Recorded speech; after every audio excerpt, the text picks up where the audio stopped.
Hello ladies and gents, welcome to the new night point of view review. In front of us is the new beautiful Volvo XC40 recharged twin motor. That's a all-wheel drive with biggest battery. It's 82 kilowatt hour and around 78 net or usable. And this is a facelift. I'm gonna unlock the car so you can see the Tor hammer lights turn on. We have nice bottle lights on the handles, and we're sitting on 20-inch tires, winter tires in this case. Beautiful alloys, looking aerodynamic. And checking the back, so you can use the key to hold and pop the cargo space. Cargo space around 400 liter and 2,200-ish when you knock down the seats. I'm gonna type it down.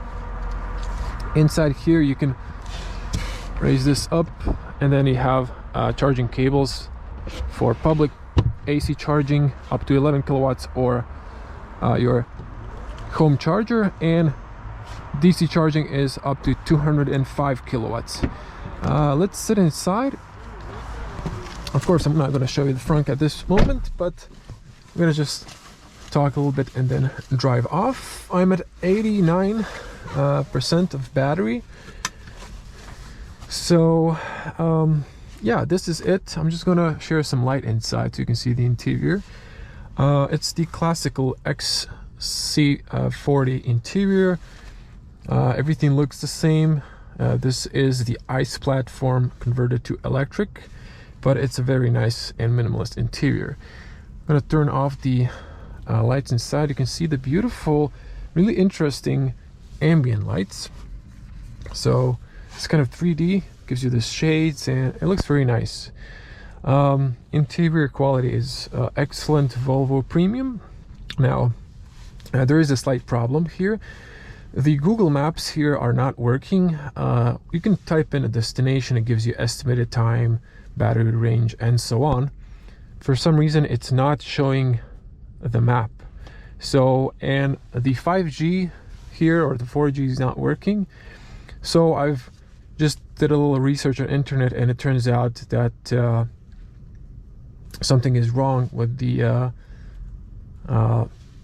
modem inside the car for the SIM card. It needs to be maybe replaced. It's possible it's faulty or it's just a bug, but that is the only problem that's currently here.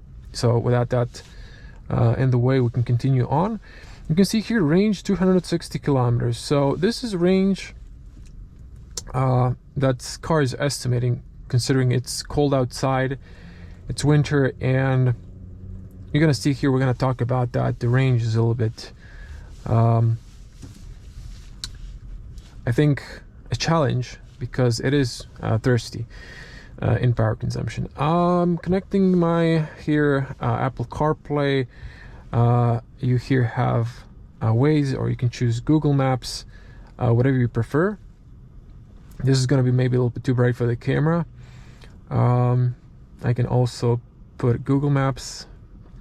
So you need to use the USB C cable, so it's not wireless, unfortunately. Now, just to show you some music demo. Actually, I don't need to go to the radio. You can just use here at the bottom. Actually, just need to press.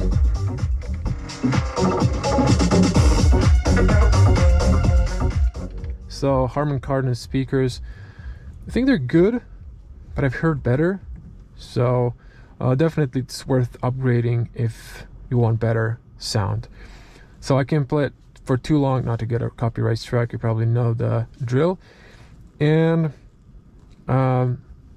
range, so you can see here, this is supposed to be the maximum range 390, and it's estimating now 260. I think the minimum is 210. You can press the range optimizer. It would reduce the AC controls and then give you maybe a little bit more. Okay, let's start driving, and just push the lever to drive, and gives you some sort of info here. Now, I just pressed this, didn't realize I have this. So you can see here, trip A 135 kilometers, 28 kilowatts, for 3 hours, 3.5 hours. So this is, I guess, total when I picked up the car, and then I've reset it on, I did today 53 kilometers. Power consumption was 26 kilowatts, or around almost hour and a half drive with an average speed. I'm gonna close that, and let me just see here for a second. You can just, yeah, I guess do that. Okay, and let me see here. So you can change the screens, but currently the Google Maps is not loading.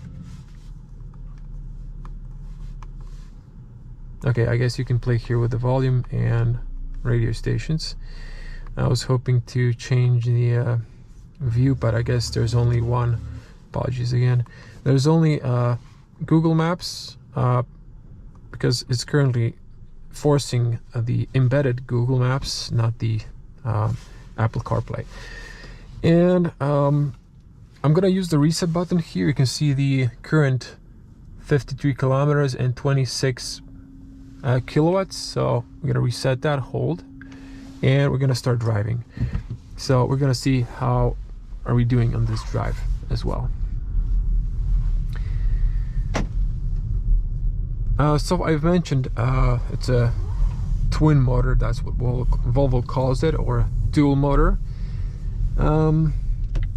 Now we have 300 kilowatts of power combined, and it's 408 horsepower altogether.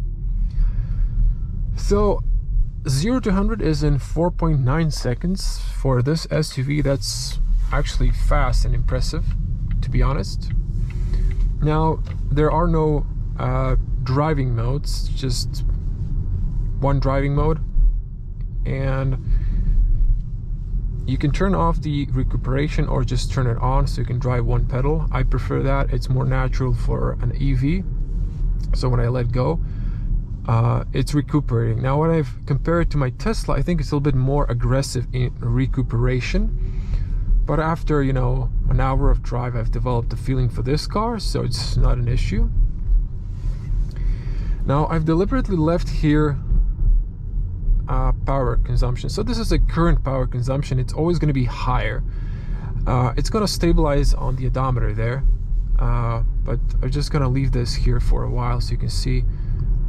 This gets crazy. You're going to see just when I speed up on an avenue what happens. Okay, suspension, very comfortable considering we're sitting on 20-inch wheels, but they're nice and wide, so it's quite comfortable. Now if you have a smaller tire dimension, smaller wheel or alloy dimension and more tire, it'd be even more comfortable, but it is super comfy. Now you can choose a option on this infotainment to have more stiffer steering wheel feedback, but it's light. Now as I'm sitting here, I'm not sure if the camera angle is seeing this or not. The middle mirror and this whole piece here is blocking my view at the traffic light here, so that's why I'm leaning to the side. Now the car is stable at normal speeds, but if you go a little bit more aggressive into the corners, it's actually tilting. And they even told me when I pick up the car, you know, don't overforce it because you're gonna end up on your nose.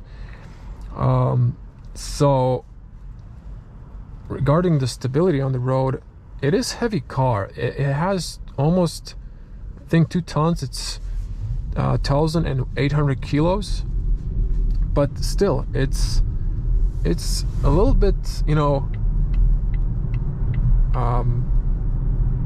it's tall, so it kind of bends to the side, and if you go really aggressive, it might slip a little bit. So just have that in mind, despite this is an all-wheel drive. Now, as you can see, so much power, it accelerates easily. Of course, electric car, instant acceleration, one of the benefits, and it's super smooth drive, and it's super comfortable. and I love it. And I'm really impressed with this because it has so much power when you need to, you know, speed up instantly or, you know, fast. It's such a joy. But, you know, this power consumption just seems a little bit high. So that's what I'm a little bit disappointed at. Now, let me see here. If I go to Apple CarPlay, and then you can see something here, so it's not all, I guess, dual. So let's put the consumption aside. We're gonna see the consumption later. Now, overview in the car is excellent, and the sitting position, you're nice and tall, you have good overview of the traffic. I can see the bonnet in front of me, so it gives me a little bit safety feeling. You have nice big side mirrors, so good overview, and good overview on the back as well, and the middle mirror, also nice when parking. Now you have the parking cameras, but I always prefer you know, to check my mirrors. But this system, I'm going to show you that when we end up in the garage, has a very good camera system, a 360 parking, so it doesn't distort the picture too much. Some cameras do that, so I always rely on the mirrors, but in this one it is actually quite good. Now the brakes, honestly I haven't used the brakes as much because I drive one pedal. Wow. But there's a thing, this has an excellent acceleration, but when I punch it there's like this sound. I'm not really sure what's going on, so I'm pretty sure that's not supposed to be there, because I was driving the C40 recharged as well, twin motor, and it was not doing that, at least as far as my memory serves me. It was like, maybe it was last summer, so now it's 2023, so in 2022. But yeah, we're gonna see that we're gonna do a 0 to 100 on a safe place where there's no traffic a little bit later. We're gonna continue towards the highway. But this car, I would say it's an excellent SUV. It's like an entry SUV from Volvo. It's the smallest one. There's, you know, the CX60 and the 80. Now they are making 80 electric. Now Volvo has separated a new brand, the Polestar, so it has something different. But if you're looking to Volvo, this is the entry SUV. And I know this was, you know, redeveloped from the ICE to you know, electric, so it's maybe not ideal, but we're gonna see in the future. Now they're gonna focus on making fully electric platforms. Now regarding the infotainment, I've heard, you know, some critics, the AC, you know, AC is here, you press on it, so there's a menu it brings on, but actually there's one tap. Before it was like fixated on the bottom, so I know that was a critic. You have the heated steering wheel, you have the heated seats, all the nice features. Now this has the embedded Google system.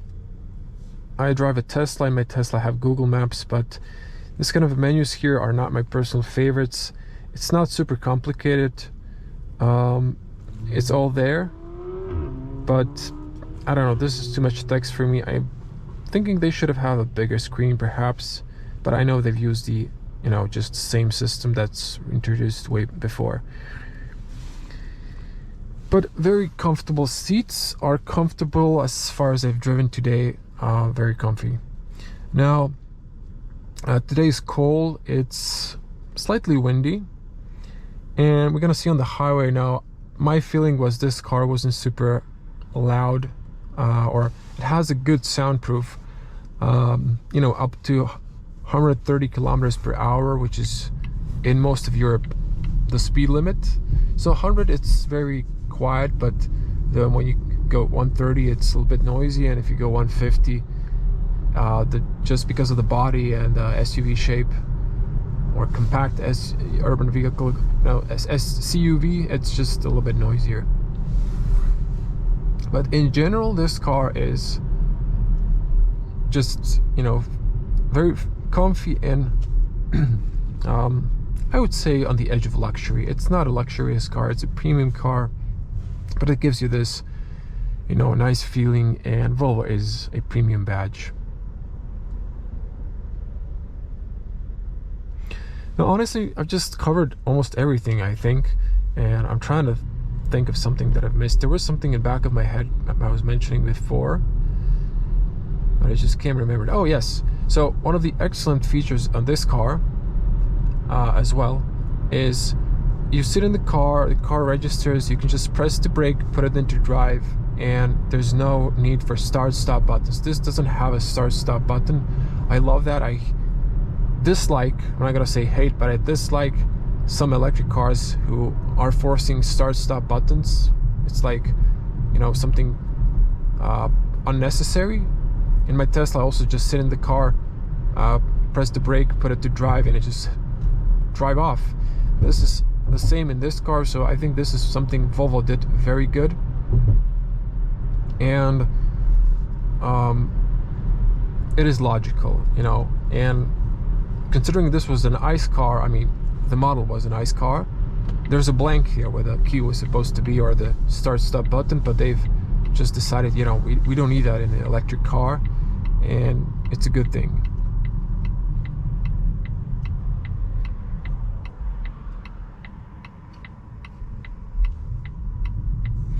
Now we have a nice corner and fog lights, you can't see them now, but we're also going to test the performance of these LED headlights in, pitch black outside the city where we don't have street lights. Now let's start driving a little bit.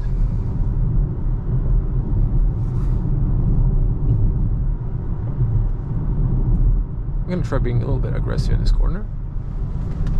Yeah, the car is leaning, so not super comfy, but it's okay. But don't be too aggressive. I'm gonna punch it all the way.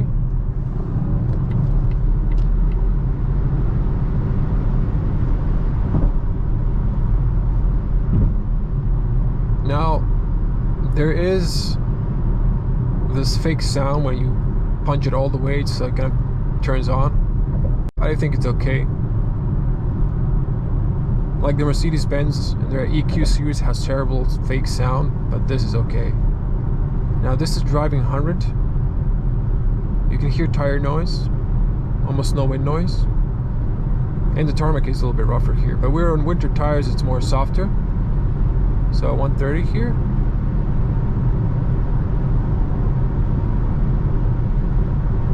You can definitely hear noise, wind noise. Speed up.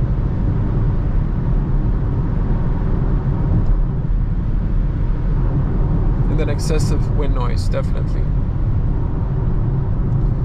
Now you can turn on the cruise control, set up a speed, set up a distance.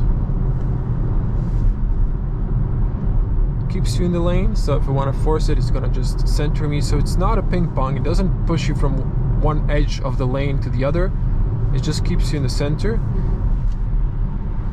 It's going to freak out after a while if you don't hold the steering wheel. It's supposed to give you a sound. There you go. So just jiggle a little bit.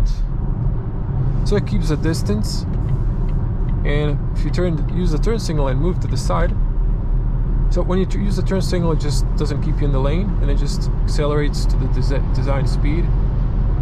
It's very nice for traffic and similar. I'm gonna switch it off. I'm gonna slow down a bit. Now this is the long beam, and it's pretty good. The headlights are LED, very good.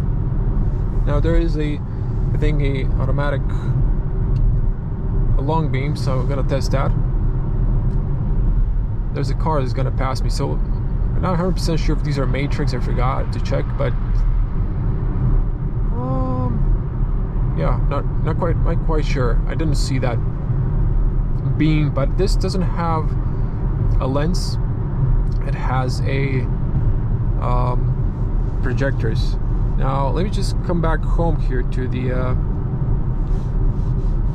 come on, so it keeps me in the lane. You can see the power consumption. It's actually quite good now, but we're driving 88, so let's speed to 100. So this is already quite high, and then if I speed up to 130, it's excessive, and then if I want to speed up to, you know, it's just a lot. But the car is so much fun. I mean, you're driving nice, you know, and you need the power to speed up and just press it, and whoo, it just flies. I'm not driving this fast. This is just, you know, for the test purpose, of course. You can see that the lights, you know, lighten up the signs so you can see where you're going, if you need to exit, and so on. And you can see here the car like gives you this energy usage. It just freaks out when you're you know, aggressive. So it gives you this, you see it just reduced the color and the speed there, but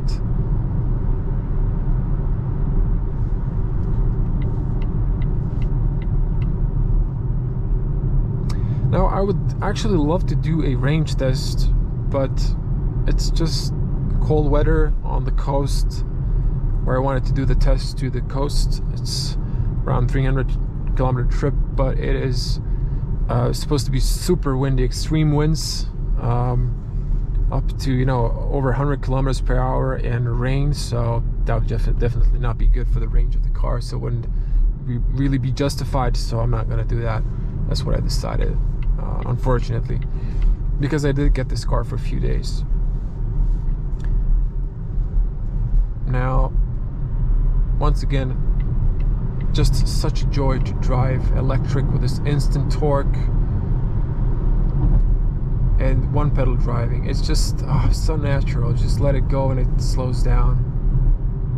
If you're new to the channel, we're gonna exit here where we can do safely 0 to 100 and check the headlight performance outside the city, at least where there's no street lights. So besides the power consumption, I'm trying to think of some sort of cons for this car, but you know, it's pretty good. Now the cargo space in the back is also very good, and I can, you know, fit my big kick scooter. It's electric as well. It diagonally just fits in the car. So I have the 9-bot Segway 9-bot F40 just for reference. Now, about the acceleration, this car is really fun, and most of EVs, at least in this price range, don't have this nice kick like a Tesla. So also that's a nice pro of this car. Love it. You're gonna see now. And I was really surprised when I sit in the first, then the C40, I was blown away. I was like, man, this is good. This is just like a Tesla. Now that car is gonna disappear in a moment, as I mentioned. So it's a straight line here, and of course when you let go, car stops all the way and it just holds it, so it doesn't go also like a Tesla. Big pro. Now brake acceleration all the way and release.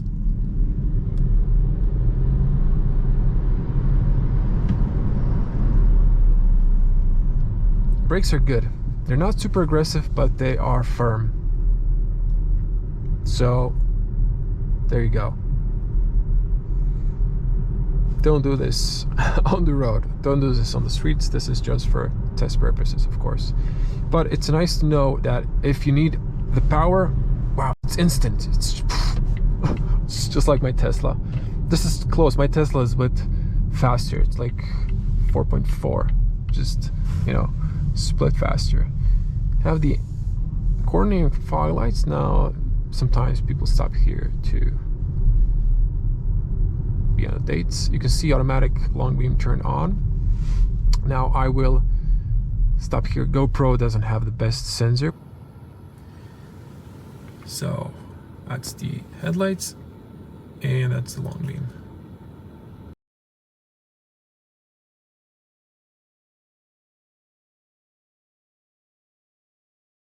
Now we are averaging, after 21 kilometers, 25, almost 20, towards 26 kilowatts per 100 kilometers. But still, this is a lot. Now I have to do this, but comparing to the Model Y, which is sort of a competitor to this, it doesn't have this high consumption, but I think it would be in this cold weather something around 22, 23 perhaps. I know it's slightly more than my Model 3, which maybe would give 22, but again, at highway speeds, this is not a highway, so we did drive a little bit on the highway, but yeah, but on this speeds it would drop to, like, you know, at least 16 or less. 14. I had 14, like, driving and, you know, cruising here. There's a 40 limit here. There is some sort of construction, but it's not active at the moment, so just, you know, be aware that I'm not really speeding. Yeah, I need to sum up this whole review, and this is an excellent SUV, but two cons is the power consumption, which affects the range. So maybe this would be better in warmer temperatures at summer, and, you know, it would be more efficient, it would give you more range. But yeah, and stability. So efficiency and stability, I think they need to maybe work on those things. Now I can imagine maybe if they've made the car a little bit more stiffer and sitting lower, it would be probably more stable, you know, in the bends. Maybe that would increase the efficiency, you know, if it would be a little bit lower, because the Model Y is tall, but its ground clearance is not that high. This has a polar ground clearance. I forgot from top of my head, but that data should be in the link that I've mentioned below.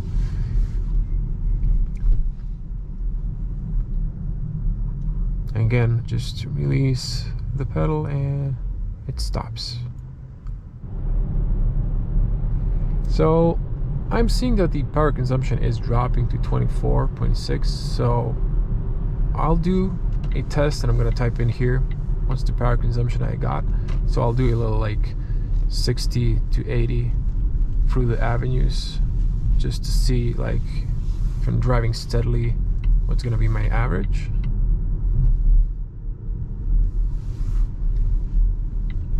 Now we're gonna finish it up in the garage here. I like to do that simply just, you know, because I have always driving from point A to point B, so you can compare other cars on the same route. Oops, that was the wrong window. Wow, I didn't hear that whistling sound today when I was lowering it before. So yeah, the back window doesn't go all the way, but away. So these are the parking sensors, I guess, but yeah. But hear this. There's a sound for the pedestrians, but it's really quiet. One. Now if I switch to reverse, actually, yeah, listen to this. No, actually, sorry. Reverse. Reverse. Oh. Wait, yeah, wrong. Okay. I'm not sure if you can hear this, but there's like this sound that's sort of sounds like a sonar. It's like beep, beep, you know, it keeps repeating. So it gives you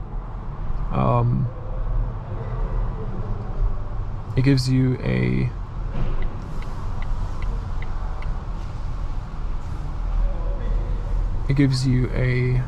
you know, warning for the pedestrians that you are reversing. So I'm gonna see to park here just to show you the car a little bit from the exterior, but the garage is on a power saving mode after some time. I think it's like past 22 hours or 23, and it's just 23:11. So I might park here under one of these lights. Yeah, you can see the car a little bit.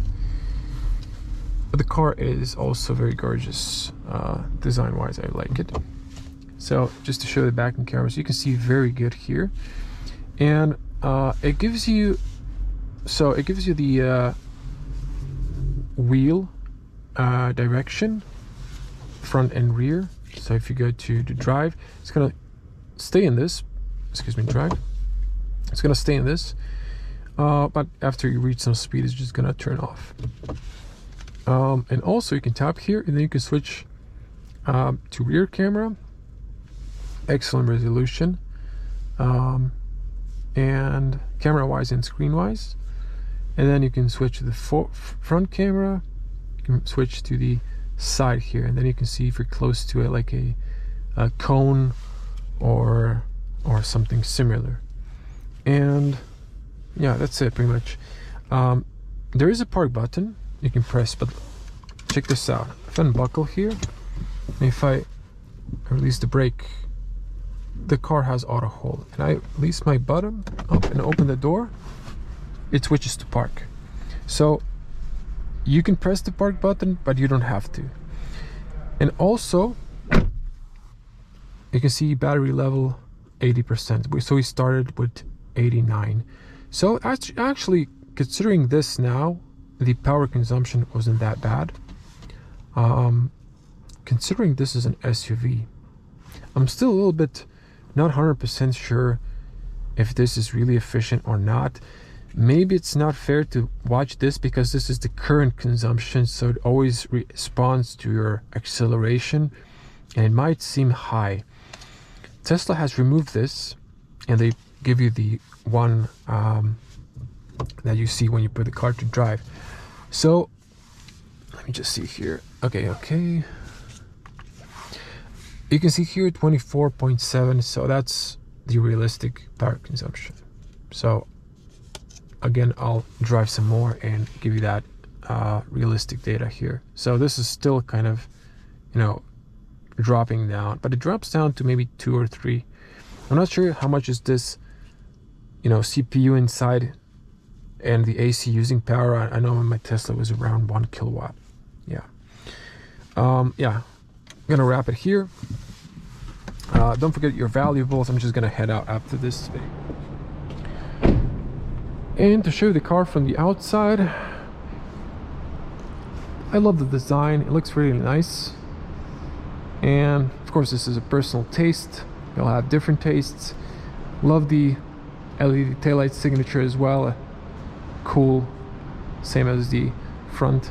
So guys, if you like this video, help me grow the channel. I'm on 90,000 subscribers. I'd like to reach 100,000. So subscribe. Also, if you like the content, if you want to see more videos, also click the bell to get all notifications, otherwise you won't get them. Help this video reach other people, so leave a like and leave a comment. That's what the algorithm likes. So leave a comment. What do you like about this car? If you have any questions or what you dislike, and share this video with your friends or Volvo forums. Also helps a lot to promote the video. Thanks for watching. Stay safe. I'm gonna see you in the next one. Bye.